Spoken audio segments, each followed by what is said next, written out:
Bismillahirrahmanirrahim. Assalamu alaikum dear students. Hope you all are fine. We are discussing chapter number 1. Name of the chapter is Periodic Classification of Elements and Periodicity. I am going to start lecture number 13 from this chapter. Topic that is being discussed in detail is atomic radius and its trends in periodic table. So let's start. First of all, we define what is atomic radius. The average distance between the nucleus of the atom and its outermost shell, provided that atom is assumed to be spherical, is called atomic radius. अब जो radius है ये एक mathematical term है. हम radius of a circle को इस तरह से डिफाइन करते हैं कि अगर हमारे पास एक सर्कल है, उसके सेंटर से लेके उसके सर्कमफेरेंस तक के डिस्टेंस को हम क्या कहते हैं? रेडियस. लेकिन इन द केस ऑफ एटम, अगर हम एटम को भी सर्कल कंसीडर कर लें तो हम वही डेफिनेशन यहाँ पे भी अप्लाई कर सकते हैं. अब फॉर एग्जांपल आप ये एक एटम देखें. इस एटम को एक सर्कल की तरह शो किया गया है. इसके सेंटर में एक रेड डॉट प्रेजेंट है जहां प्रोटॉन लिखा हुआ है, दैट रिप्रेजेंट न्यूक्लियस. इस न्यूक्लियस से लेके इसके आखिरी मदार तक के डिस्टेंस को, but in this case first मदार ही आखिरी मदार है, जैसे कि आपको यहाँ पे ये नजर आ रहा है. तो डिस्टेंस इसके सेंटर से लेके यहाँ तक का फासला, that is known as atomic radius. बिल्कुल इसके सेंटर से मेजर करना है और इसके सर्कमफेरेंस तक जाना है. इस डिस्टेंस को हम एटॉमिक रेडियस कहते हैं. अब हम इसे मजीद एक्सप्लेन करते हैं कि किस तरह से हम एटॉमिक रेडियस को स्टडी कर सकते हैं. क्या ऐसा ही है कि हम एटम को एक सर्कल कंसीडर करें या कुछ डिफरेंस होता है? The precise measurement of the size of the atom is difficult. This is due to, अब इस तरह से जिस तरह से मैंने अभी आपको बताया कि हम एटम को एक सर्कल ले लें और इसका रेडियस मेजर करें, इतना सिंपल नहीं है. बल्कि अगर हम प्रीसाइज मेजरमेंट करना चाहते हैं तो इस तरह से नहीं कर सकते, बल्कि उसमें कुछ डिफिकल्टीज होती हैं. First one is that there are no sharp boundaries for the atomic model. अब एटम है, उसको इस तरह से हम शार्प बाउंड्री नहीं बना सकते जैसे हम सर्कल की शार्प बाउंड्री बनाते हैं. बल्कि in the case of atom हम ये कहते हैं कि वो area where probability of finding the electron is maximum, उस एरिया को हम शेल कह देते हैं. तो जहां पे इलेक्ट्रॉन प्रेजेंट होगा उस जगह पे ही हम एक सर्कल या सर्कल से मिलता जुलता एक दायरा लगाते हैं, जिसको हम कहते हैं कि ये पहला शेल है, दूसरा शेल है, तीसरा शेल है, डिपेंडिंग अपॉन द डिस्टेंस के सेंट्रल न्यूक्लियस से कितने डिस्टेंस पे इलेक्ट्रॉन प्रेजेंट है. सेकेंड पॉइंट है the near by atom affect the probability distribution of electrons. अब इसका मतलब ये है कि एक एटम है, फर्स्ट करें हमने कहा उसका जो आखिरी मदार है वो हमने सर्कल की तरह बना दिया और उस आखिरी मदार में इलेक्ट्रॉन प्रेजेंट है, लेकिन साथ ही कोई और इलेक्ट्रॉन आया जिसके भी आखिरी मदार में इलेक्ट्रॉन है और दोनों एटमों के आखिरी मदार के इलेक्ट्रॉन नेगेटिवली चार्ज्ड हैं, तो वो दोनों एक दूसरे को रिपेल करेंगे. जब रिपेल करेंगे तो पहले वाला इलेक्ट्रॉन्स की डिस्ट्रीब्यूशन नहीं रहेगी बल्कि अफेक्ट होगी, चेंज हो जाएगी. तो ये भी एक प्रॉब्लम है कि अगर इस तरह से कोई नियर बाय एटम प्रेजेंट है तो भी हम एटम के रेडियस को सही तरीके से प्रिसाइज वे में मेजर नहीं कर सकते.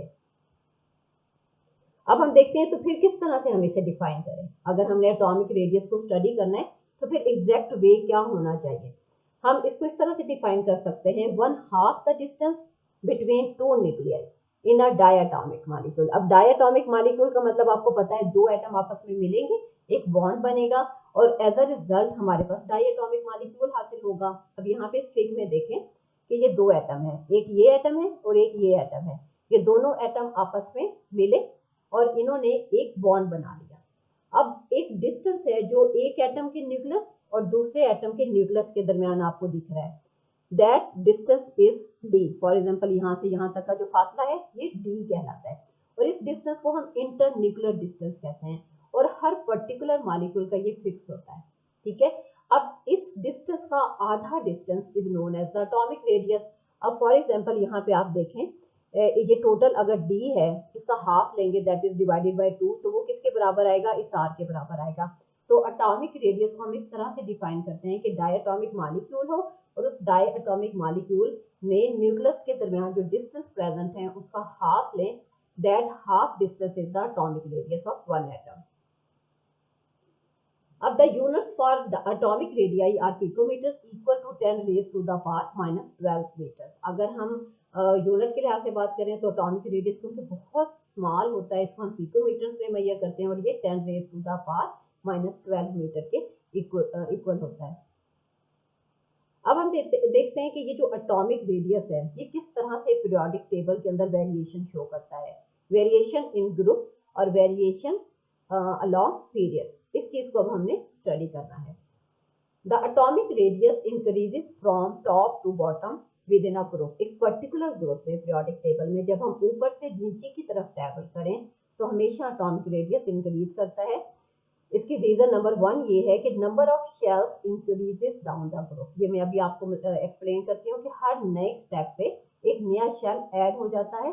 जब शेल ऐड होगा तो ऑटोमेटिकली साइज जो होता है एटम का बढ़ता है, एटॉमिक रेडियस का साइज बढ़ जाता है।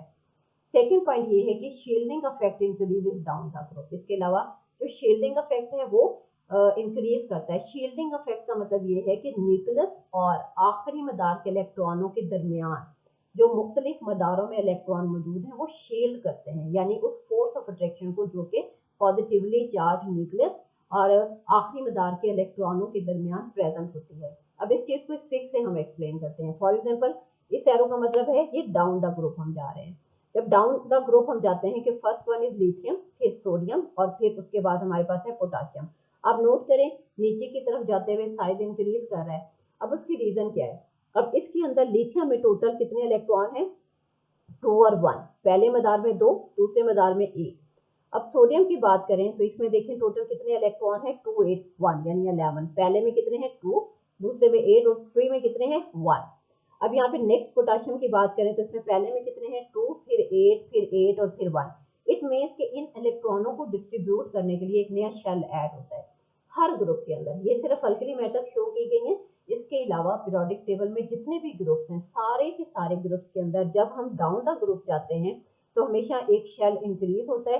डेफिनेटली जब शेल इंक्रीज होगा तो साइज डाउन द ग्रुप हमेशा इंक्रीज करता है। अब हम देखते हैं कि वेरिएशन इन पीरियड।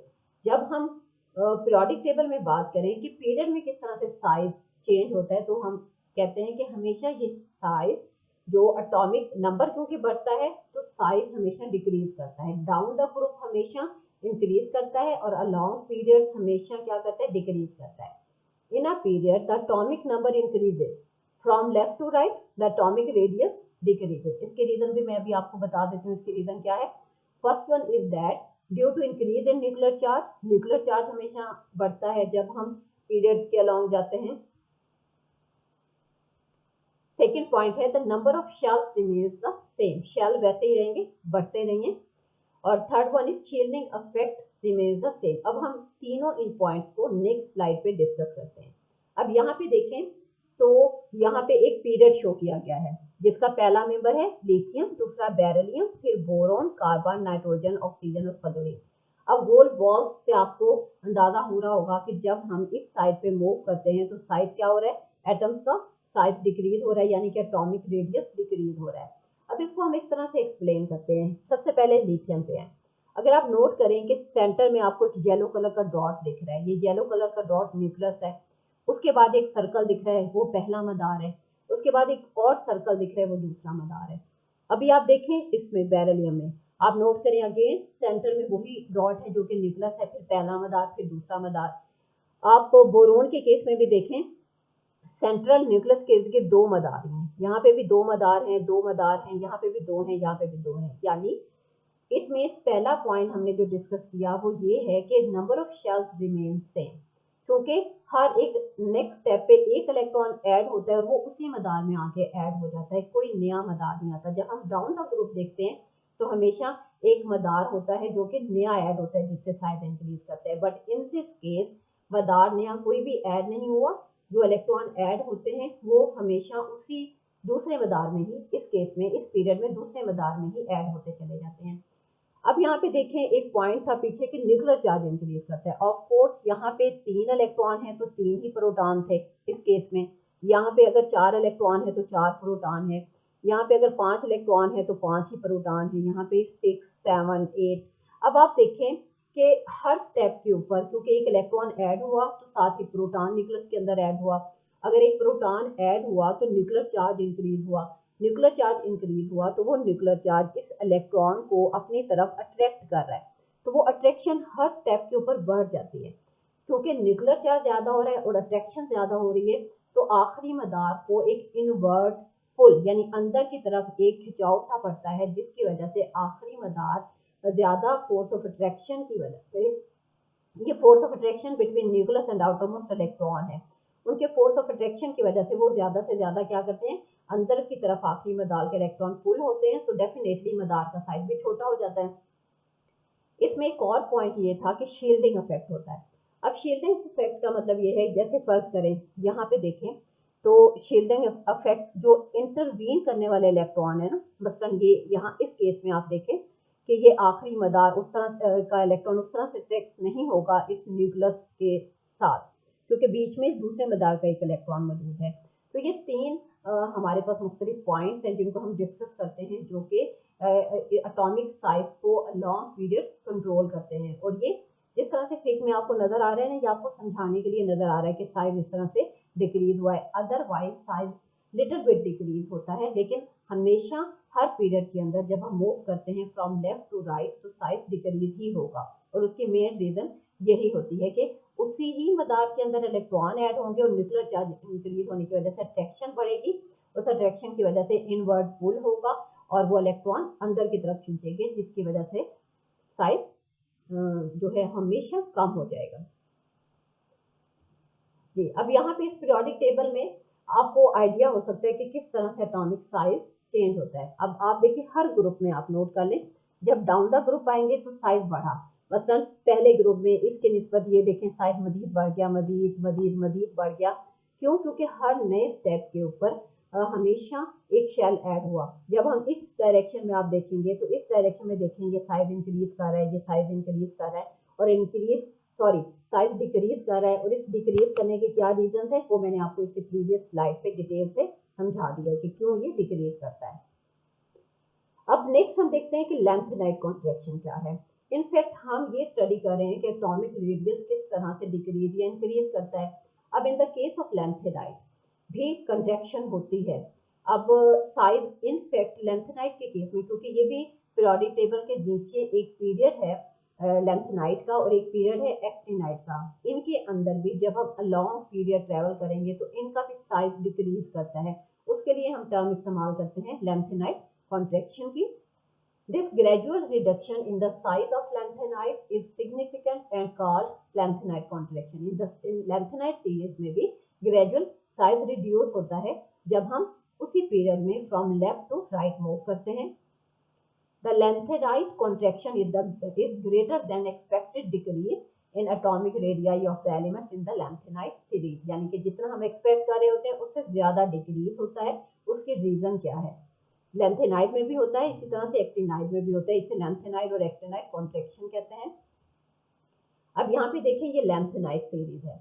अब इस लैंथेनाइड सीरीज में जब हम यहाँ से यहाँ मूव करेंगे तो आपको दिख भी रहा है कि हमेशा हर एलिमेंट का साइज ग्रेजुअली क्या हो रहा है, डिक्रीज कर रहा है। जो लाइट लैंथेनाइड है इनका साइज ज्यादा है और जो हैवी लैंथेनाइड है इनका साइज इस साइड पे कम हो गया है। अब इसकी रीजन ये है, द शील्डिंग और screening effect of 4f orbital is very much less than sp even than that of d orbital. अब हमने अभी शील्डिंग इफेक्ट पढ़ा कि आखिरी मदार के इलेक्ट्रॉन और न्यूक्लियस के दरमियान अट्रैक्शन कम हो जाती है इंटरवीन इलेक्ट्रॉन्स की वजह से, जिसको हम शील्डिंग इफेक्ट कहते हैं। इन the case of lanthanide 4f present होता है और एक्टिनाइड के केस में 5f प्रेजेंट होता है। 4f ऑर्बिटल की बहुत ही कम शील्डिंग इफेक्ट है। इस वजह से आखिरी मदार जो लैंथेनाइड का आखिरी मदार है उसके इलेक्ट्रॉन और उसके न्यूक्लियस के दरमियान जो अट्रैक्शन है वो हर स्टेप पे बढ़ती चली जाती है, इसकी वजह से साइज कम हो जाता है। जब हम कंपैरिजन करेंगे sp और d ऑर्बिटल की स्क्रीनिंग इफेक्ट का तो हम देखते हैं the correct order of the shielding effect is सबसे ज्यादा s ऑर्बिटल जो है उसके इलेक्ट्रॉन शील्डिंग इफेक्ट शो करते हैं, फिर p ऑर्बिटल के, d ऑर्बिटल के और फिर f ऑर्बिटल के। और ये जो लैंथेनाइड कॉन्ट्रैक्शन है इसकी रिस्पॉन्सिबिलिटी आती है, जो उसकी रिस्पॉन्सिबिलिटी है less shielding of 4f orbital. और 4f ऑर्बिटल क्यों लेस शील्डिंग शो करता है, उसकी रीजन ये है कि इसकी शेप इस तरह से है। के जो शील्डिंग नहीं कर पाते। अब इस फिक्स से हम इस चीज को एक्सप्लेन कर सकते हैं मजीद। अब ये एक लेंथेनाइट जो सीरीज है उसके आउटरमोस्ट ऑर्बिटल को शो किया गया है। ये न्यूक्लियस है, ठीक है। ये जो है ये एफ इलेक्ट्रॉन के, ये एफ ऑर्बिटल के इलेक्ट्रॉन है। अब आप नोट करें ये आखिरी मदार है, ठीक है। अब आप नोट करें ये न्यूक्लियस और आखिरी मदार यहाँ से अट्रैक्ट हो रहा है। अब ये यहाँ से ये देखें ये अट्रैक्ट हो रहा है। तो इन इलेक्ट्रॉन्स की जिनको हमने सर्कल किया इनकी पुअर शील्डिंग है। इस पुअर शील्डिंग की वजह से इन आउटर मोस्ट इलेक्ट्रॉन और इन न्यूक्लियस के दरमियान अट्रैक्शन ज्यादा हो गई है हर नए स्टेप पे, जिसकी वजह से हम कहते हैं कि साइज ज्यादा डिक्रीज हो गया है और इसी फिनोमेना को हम लेंथेनाइट कॉन्ट्रैक्शन कहते हैं। Hope you understand this lecture. Okay, take care, अल्लाह हाफिज।